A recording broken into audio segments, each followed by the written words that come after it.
Welcome to the Chapter 9 R Lab on support vector machines. We're going to start this lab by building a support vector classifier. Recall this is a classifier that uses soft margins and a linear separation hyperplane. So first thing we're going to do is set our seed. We're going to create some data. So X is going to be a matrix with a random normal variable, two columns. The number of data points is going to be 20 times 2, or the number of numbers it's going to put out is going to be 40 numbers, but because there's two columns, it'll actually make 20 observations with two feature variables each, one feature variable for each column. Then we're going to make Y, which is going to be our output variable, which will be this rep -1 10 times. It's going to repeat the number -1 10 times. And this will repeat the number 1 10 times, and then we're going to combine those or concatenate those with the C. And now we're going to take X wherever Y is equal to 1 and set that equal to itself plus 1. So this is going to take all the places where Y is equal to 1 and shift them to the right one. And then we're going to plot our data.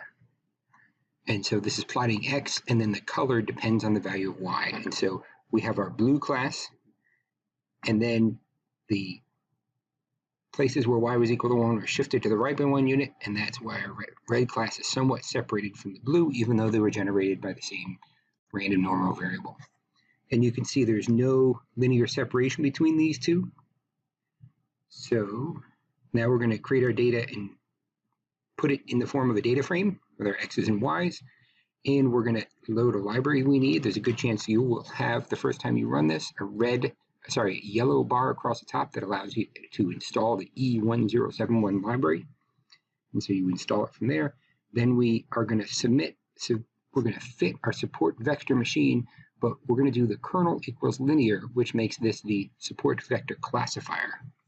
And the parameter that the SVM in the E1071 library takes in is called the cost. So this is not the C value that we looked at in the ISLR textbook. This is a cost that tells you the cost of observations violating the margins. So a higher cost means fewer observations will violate the margins. So let's fit the data, and now we're going to plot the fit. And this plot doesn't tell us what's classified correctly or not. What it's showing us is the classification regions, the linear separation, and then the observations that are the support vectors are shown in its X's. And this command here, svm fit $index, that will tell us the indices for the support vectors. So we can see that there's 7 of those. And then we can get a summary of the support vector classifier that we just created, the function call, the parameters. It tells us there were 7 support vectors. We didn't tell it to use 7, we told it the cost, and that cost resulted in 7 support vectors, 2 classifiers, and the levels are -1, -2.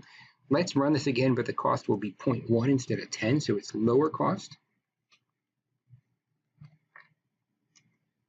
With lower cost, we see more support vectors. You'll notice in the plot that's shown, there are a greater number of X's. We list them, we see the indices, and we see there are more support vectors.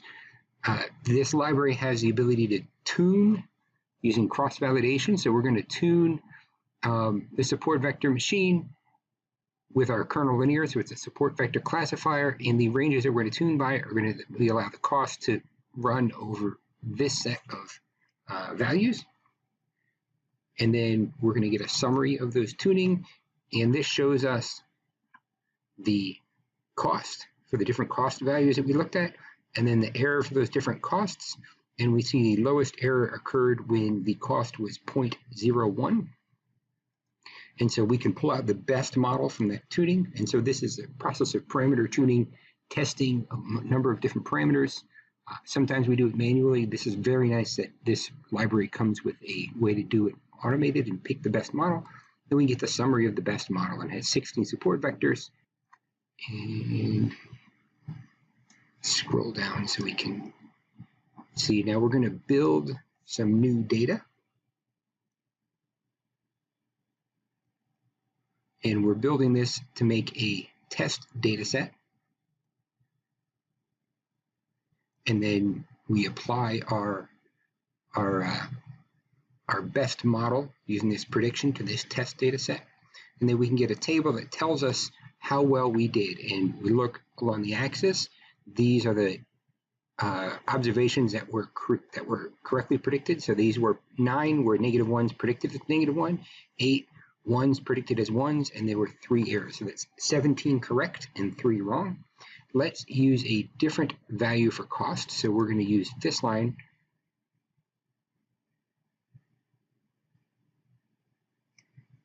and predict with this. And we see with this cost value of 0.01, remember the best model was 0.1. With this cost, we have 14 correct and 6 wrong. So we're getting results that are not as good as we expected. The tuned model using cross-validation gave better results. Now we're going to generate some new data, put this new data into a data frame,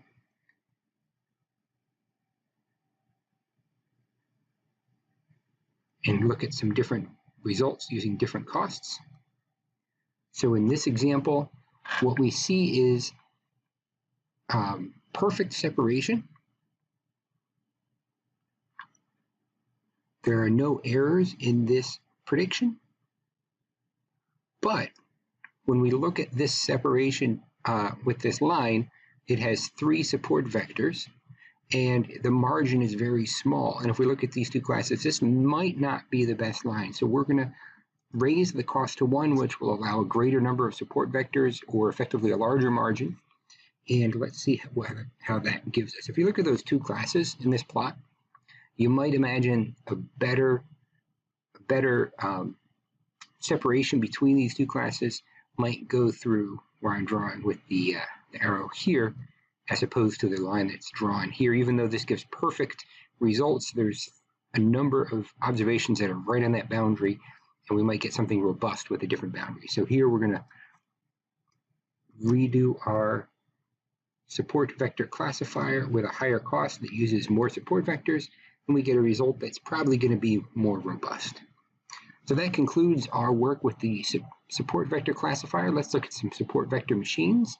So this allows us to use different kernels other than the linear kernel. So we set our seed, we make a matrix of 200 observations. Here we're going to build our data.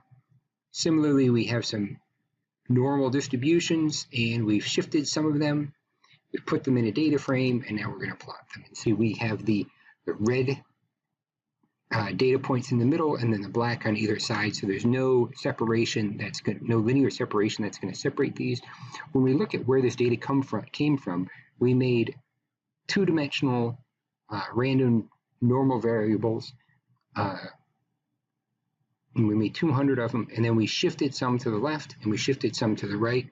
So there's not any nuanced structure separating these. So the separation between these should be a linear on either side of the red, and everything in the middle should be red, and the things on the outside should be black, just knowing where this data came from. Okay, so we're going to create a training set from this, and we're going to fit our support vector machine using a radial basis function as a kernel, and gamma equals 1. That tells us how far out, how quickly that radial basis function drops off, and then the cost equals 1. And so let's plot the results from that. And so that cost equals 1 resulted in, let's see how many support vectors we have. We have 31 support vectors, which gives us more robust estimation of the decision boundaries between our classes. And we knew this should be something linear, and these boundaries on either side look pretty reasonable, separating between our classes. Let's reduce the cost. This is going to use fewer support vectors.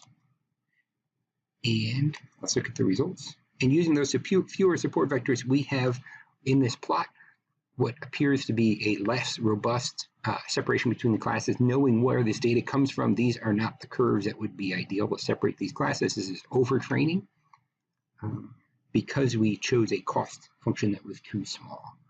And I'm going to jump up and let's get the summary and see how many. So there were 16 support vectors here. Remember before, what do we have?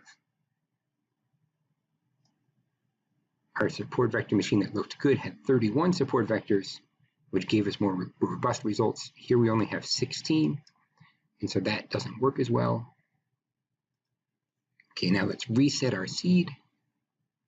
Now we're going to use this tune in the library that's going to tune our support vector machine using a radial basis kernel, and it's going to run our parameters over this list, where the cost is going to run over these values and gamma is going to run over these values, and let's see what the best classifier we get is. So here's the summary of our tuning running over the different cost and gamma values, and the error is in that column. So what do we have? A 0.07, 0.07. So we seem to have a couple of parameter settings that give us 0.07 as our error. And we can look at the table of our training and test data, and we see 67 plus 21 correct and 12 incorrect. So we're about 88% correct on our test data, right? So this is taking that value that those values for the cost and gamma that we found using the tuning, using cross-validation, and applying them from where they were tuned on the training data and applying them to the test data, and we're getting good results. And now we're going to generate some ROC curves. So to generate ROC curves, we're going to use this library ROCR. Like many things in R, there's multiple ways to generate ROC curves. We're going to use this particular library. And so we need to read in the library. We're going to create this ROC plot function. You input your predicted values and the truth values, and it's going to create a ROC curve. There's something that's winding up with the axes. It's wrong in this plot. So we're going to execute this and follow this through according to the textbook, and then we'll take a look at what we could do to correct what's not being plotted right. So the first thing we do is we fit our support vector machine with a radial basis kernel, gamma equals 2 and cost equals 1. And so we're using our previous generated data. This par command creates 1 row, 2 columns of figures to plot. And so here's our ROC curve plot. And so something's not correct in this plot. The curve is going to the right and then up. So a ROC curve should go up and then over. And what this curve is suggesting is as you increase your threshold, your false positive rate goes up a lot without increasing your truth positive, and then your truth positive rate goes up at the end. So it seems these axes are switched. What you should have is your true positive rate going up, and then your false positive rate going up once your whatever variable you're thresholding on gets high enough to start pulling in false alarms. So we can get this to look a little better by switching these. It's not going to fix things because on the standard ROC curve you have true positive rate here and false positive rate here. Switching these two in the ROC plot command switches the variables, but it also switches the axes name. So we're going to keep plotting like this, but you have to ignore the axes label. This is true positive rate here and false positive rate. We're thresholding on the distance to the margin, and as you increase that distance, you increase your true positives. And once that distance gets far enough, then you start pulling in some false alarms as you go across here. And so in general for ROC curves, up and to the left is always better. So now we're going to train on a support vector machine. Now we've set gamma equal to 50. And this is still on our training data.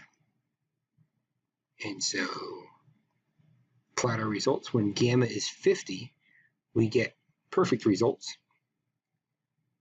Now we're going to pull in, before we were using our training data, right, train right there. Now we're going to use the test data, which we input by doing negative train. That means not the training data in R.